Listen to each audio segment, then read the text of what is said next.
Hello everyone, good morning, welcome back to my channel. আশা করি তোমরা সবাই খুব ভালো আছো, আমিও ভালো আছি। আমার নতুন আর একটা এনার্জেটিক ব্লগে তোমাদের সকলকে স্বাগত জানিয়ে আজকের ব্লগটা শুরু করলাম। আজকের ব্লগে কিছু কথা তোমাদের সাথে শেয়ার করব। বিশাল কোনো ব্যাপার স্যাপার নয়, সময়ের সাথে সাথে নিজের জীবনের কিছু অভিজ্ঞতাটাই তোমাদের সাথে শেয়ার করতে চাই। আজকে অক্ষয় তৃতীয়া, সেই জন্য আমাদের এই শ্যামনগরেই একটা সোনার দোকানে গেছিলাম হালখাতা করতে। Hello everyone, good evening, welcome back to my channel. আশা করি তোমরা সবাই খুব ভালো আছো, আমিও ভালো আছি। এখন বাজে ঘড়িতে 7টা। তো 1 ঘন্টাখানেক আগে আমি আর বাবু গিয়েছিলাম আমাদের এইখানেই শ্যামনগরী আর.কে পাল জুয়েলার আছে, ওখানে হালখাতা করতে। আজকে অক্ষয় তৃতীয়া, সেই জন্য। তো বাবু আমাকে বাড়ির সামনে ওখানে বাইক থেকে নামিয়ে দিল, আমি ওপরে উঠে চলে এলাম। প্রচণ্ড লাইন, প্রচণ্ড ভিড়, মানে গরমের মধ্যে অবস্থা খারাপ। সকাল থেকে ভিডিও করিনি, খুব শরীরটা খারাপ ছিল আজকে সকাল থেকে। গরমের জন্যই হচ্ছে মনে হয়, এত মাথা যন্ত্রণা করছিলাম। আমার মাথাটা দেখে তো বুঝতেই পারছো, চপচপ করে একদম তেল লাগিয়েছি। মাথাটা আমার খুব যন্ত্রণা করলে পরে আমি তখন একটুখানি তেল লাগাই, তেল লাগিয়ে স্নান করলে না অনেকটা রিলিফ পাই যেন। তো এখনও অবধি শরীরটা মানে ম্যাচ করছে, কাজ করতে ইচ্ছা করছে না। যেটুকুনি না করলে নয়, আজকে সারাটা দিন শুয়ে বসেই কাটিয়েছি। দুপুরবেলাতে ওই ভাত বানিয়েছি আর ওই আলু পটল বড়ি দিয়ে পাবদা মাছের ঝোল করেছি, একটু কুমড়ো ছিল, কুমড়োটা ভাতের মধ্যে সিদ্ধ দিয়ে দিয়েছি, ব্যাস। আর ভাতে জল ঢেলে রেখে দিয়েছি, রাত্রিবেলাতে পান্তা ভাত খাওয়া হবে।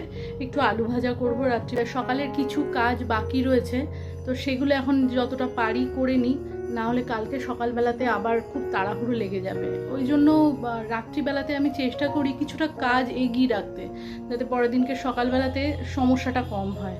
তো চলো আগে দেখে নিই হালখাতা করে এসছি কী দিয়েছে এই ব্যাগটার মধ্যে। এই ব্যাগটা ধরেই দিয়েছে। এটা একটা জুটের ব্যাগ, বেশ শক্তপোক্ত, মুখে চেন লাগানো আছে। এরকম বড় সাইজের একটা চেন লাগানো ব্যাগ রাস্তাঘাটে টুকটাক গ্রসারি জিনিস আনার জন্য, বা এটাকে ভাঁজ করে নিজেদের একটা ব্যাগের মধ্যে রেখে দিলে পরে হঠাৎ করে যদি কিছু কেনাকাটা করতে হয়, এরকম চেন লাগানো একটা শক্তপোক্ত ব্যাগ কিন্তু ভীষণ কাজের। একটা ক্যালেন্ডার দিয়েছে, প্রভুজির কেশর লাড্ডুর একটা প্যাকেট, আর একটা দিয়েছে ছাতা। সেই ছাতাটা কিন্তু ভীষণ কাজের হয়েছে। আমার কাছে দুটো ছাতা আছে, যার মধ্যে একটা ছাতার দুটো তিনটে ওই মুখের কাছে ক্লিপটা ভেঙে গেছে, আর একটা ছাতা একটু বেশ শক্ত, ওটা মাম্মামের ইউজ করতে খুব সমস্যা হয়। তাই জন্য মাম্মাম দেখা মাত্রই এই ব্লু ছাতাটা বললো এটা ও ইউজ করবে। হালখাতাতে ছাতা না পেলেই, যা প্রচণ্ড গরম পড়ছে, 2-1 দিনের মধ্যেই আমাকে একটা ছাতা কিনতে হতো। তো দেখে মনে হলো যাকে ভালোই হলো, গিফটে পেয়ে গেলাম, আর শুধু শুধু পয়সা খরচা করে কিনতে লাগবে না। হালখাতার পাওয়া গিফটগুলো দেখিয়ে দিলাম। চলো এবার যেটা নিয়ে কথা বলছিলাম তো বলি। এমন অনেক কথা আছে যেগুলো আমরা মেয়েরা কিন্তু শেয়ার করতে পারি না কারোর সাথে। ওই যে বলে না বলা কথা, মেয়েদের মনের মধ্যে কিন্তু অনেক না বলা কথা জমে থাকে।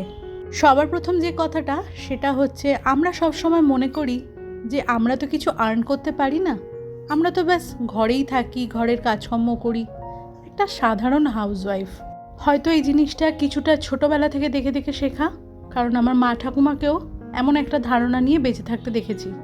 সেই জন্যই হয়তো এটাও আমার মনের মধ্যে জন্মেছে, আমি তো একজন সাধারণ হাউসওয়াইফ। মনের মধ্যে ধারণাটা আমারও ছিল, কিংবা হয়তো একটু আধটু আছে।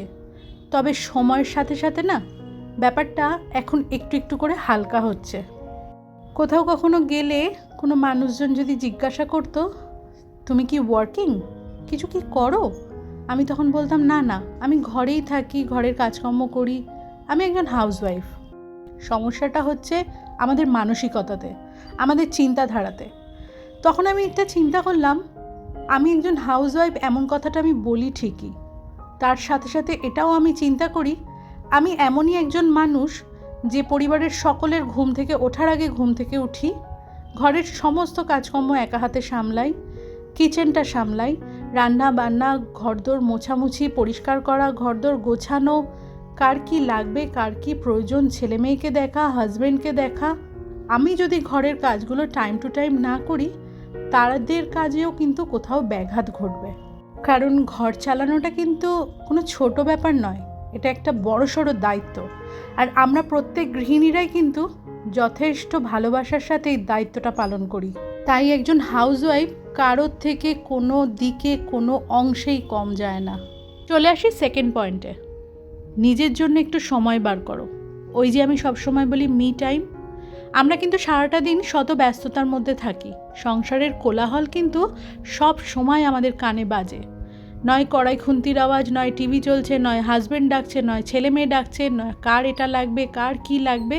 সারাক্ষণ প্রয়োজনে আমরা সংসারের মধ্যে ঘুরপাক খাচ্ছি, কিন্তু নিজের জন্য সময় সেটাকে আলাদা করে আমরা বাছি না তো। আমি কিন্তু প্রত্যেক দিন সকালবেলাতে ঘুম থেকে উঠে সবার ঘুম থেকে ওঠার আগে নিজের জন্য আধা ঘন্টা 45 মিনিট সময় রাখি, এক্সারসাইজ করি। আর যদি করতে না ভালো লাগলে চেয়ারটাকে টেনে নিয়ে ওই ছাদের জানলার রেলিংয়ের ধারে চুপ করে বসে থাকি, বাইরের দিকে তাকিয়ে থাকি। নিজের মনের মধ্যে কিন্তু অনেক কথা চলতে থাকে। বাইরে থেকে হয়তো মুখটা বন্ধ থাকে, আওয়াজ হয় না, কিন্তু মনের মধ্যে কিন্তু সর্বক্ষণ কিছু না কিছু আমাদের চলতে থাকে। হয়তো তোমরা কেউ শুনলে বলবে কথাটা বড্ড কাব্যিক, কিন্তু ব্যাপারটা কাব্যিক নয়। একদিন একটুখানি দেখো, আমরা মুখ বন্ধ করে থাকলেও, ধরো রান্নাবান্না করছি, ঘরের কিছু কাজকর্ম করছি, কিন্তু মনের মধ্যে কিন্তু কিছু না কিছু একটা চলতে থাকে। ব্যাপারটা প্র্যাকটিক্যাল, আমি ফিল করেছি, সেই জন্যই তোমাদের সাথে শেয়ার করছি। তো চুপচাপ কিছুক্ষণ যদি নিজের সাথে নিজের সময় কাটাই না, তাহলে নিজের মনের কথা, নিজের অনুভূতিগুলো কিন্তু আমরা বুঝতে পারি। নিজের সাথে নিজের সময় কাটানোটা কিন্তু ভীষণ দরকার। দেখো, জীবনে একটা সময়ের পর কি পেলাম না, কি ভুল করলাম, এগুলো ভেবেচিন্তে লাভ নেই। তখন করতে হয় কি, সামনে যে কটা দিন বাকি আছে সে কটা দিনকে কত ভালোভাবে কাটানো যায় তার একটা পরিকল্পনা করতে লাগে। তো সেটার জন্য কিন্তু মি টাইমটা ভীষণ দরকার। 3 নম্বর পয়েন্ট, তুলনা করা বন্ধ করো। আমরা অনেক সময়তে অন্য কোনো পরিবারকে দেখে বা অন্য কোনো মানুষকে দেখে নিজের সাথে তুলনা করি। ভাবি যে সে কত ভালো আছে, তার কত সুন্দর ঘরবাড়ি, তার কত সুন্দর জামা কাপড়, কত সুন্দর কিচেনটা সাজানো, ঘরদোর কত সুন্দর, আমার তো তেমন কিছুই নেই। আজকাল সোশ্যাল মিডিয়ার যুগে প্রত্যেকেই যে ছবি যখন লাগায় তখন একদম পারফেক্ট ছবি, হাসি খুশি মুখ, কি সুন্দর ব্যাকগ্রাউন্ড, আমরা দেখে মুগ্ধ হই আর ভাবি আমার জীবনে তো তেমন কিছু নেই। কখনো ভুলে যেও না, সেই ছবিগুলোকে আপলোড করার আগে কতবার এডিট করা হয়েছে পারফেক্ট দেখাবার জন্য। সুতরাং কে কি দেখাচ্ছে বা কার কি আছে সেটার সাথে নিজের তুলনা করলে চলবে না। সেটাতে কিন্তু আমাদের মনটাই খারাপ হবে, কষ্ট পাবো আমরাই। তার থেকে বরং আমাদের যা আছে, যেটুকুনি আছে, সেটাকে যদি গড়ে পিঠে আমরা সুন্দর করতে পারি নিজের সামর্থ্য অনুযায়ী, তার থেকে ভালো কিন্তু আর কিছুই হয় না। আর এর সাথে সবসময় এটা মনে রাখতে হবে যে সব পরিবারেই সমস্যা আছে। সমস্যাবিহীন পরিবার এমন কিন্তু একটাও দেখাতে পারবে না। হয়তো কারোর একটু বেশি, কারোর একটু কম। এক পরিবারে একসাথে থাকতে গেলে একটু রাগারাগি, কথা কাটাকাটি বা একটু মনের অমিল, এমন তো ছোটোখাটো জিনিস হতেই পারে। তোমার আছে আমার নেই, কি আমার আছে তোমার নেই, এই ভাবনাটা কিন্তু একদম ভুল। 4 নম্বর পয়েন্টস, আমরা গৃহিণীরা সবসময় এই কাজটা করি, সবাইকে খুশি রাখার চেষ্টা করি। সবাইকে খুশি রাখতে গিয়ে কখনো নিজেকে খুশি রাখতে ভুলে যাই। কেউ যদি কোনো কথা বলল বা কেউ যদি উঁচু নিচু কিছু বলল যেটা আমাদের মনে দুঃখ লাগলো, তখন আমরা চিন্তা করি যে এটা যাতে দ্বিতীয়বার না হয় তার জন্য তার মনটাকে জুগিয়ে চলি। এই কাজটা করা বন্ধ করো। কিছু মানুষ আছে যে সারাটা জীবন তুমি তার জন্য করলেও তার মনটাকে তুমি সন্তুষ্ট করতে পারবে না। কিছু মানুষ আছে কমপ্লেন আর কমপ্লেন, তারা কিছুতেই সন্তুষ্ট হয়ই না, সে তার জন্য তুমি যাই করে নাও না কেন।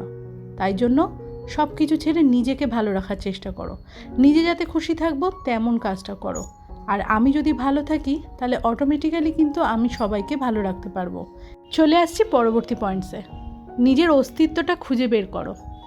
আমরা সবসময় এটা মনে করি আমি অমুকের বউ, অমুকের মা, অমুকের ছেলের বউ, অমুকের মেয়ে, অমুকের দিদি বা অমুকের বোন, কিন্তু নিজে আমি কি সেটা খুঁজতে গেলে তখন আর কিছু খুঁজে পাই না। সে কারণে সময় থাকতে থাকতে নিজের ভালো লাগা, নিজের পছন্দের কাজগুলো করো। কত আমরা গৃহিণীরা আছি ভালো গান করে, ভালো নাচে, ভালো ছবি আঁকে, ভালো হাতের কাজ করতে জানে।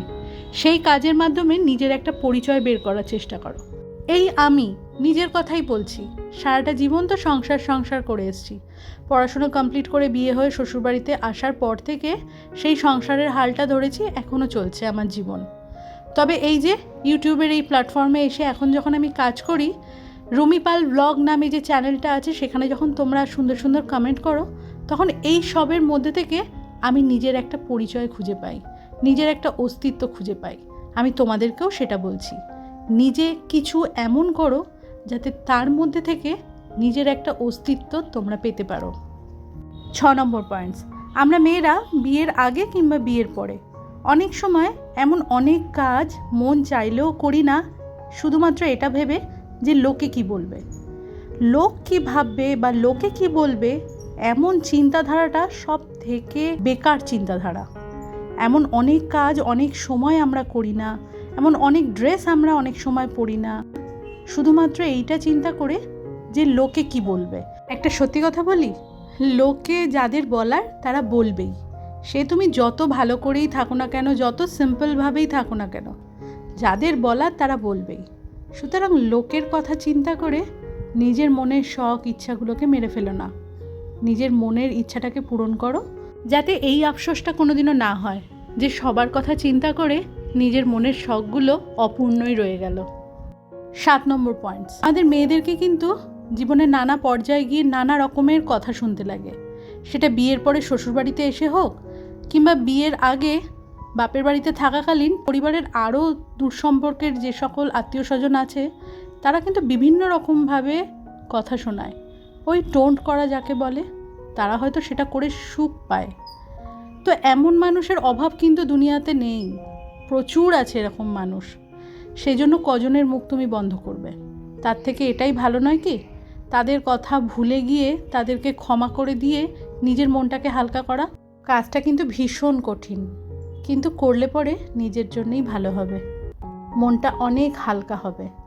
আজকের ব্লগটা এইটুকুনি রইল। তোমরা ভালো থেকো, সুস্থ থেকো, দেখা হচ্ছে নেক্সট ব্লগে। ততক্ষণের জন্য টাটা, গুড নাইট।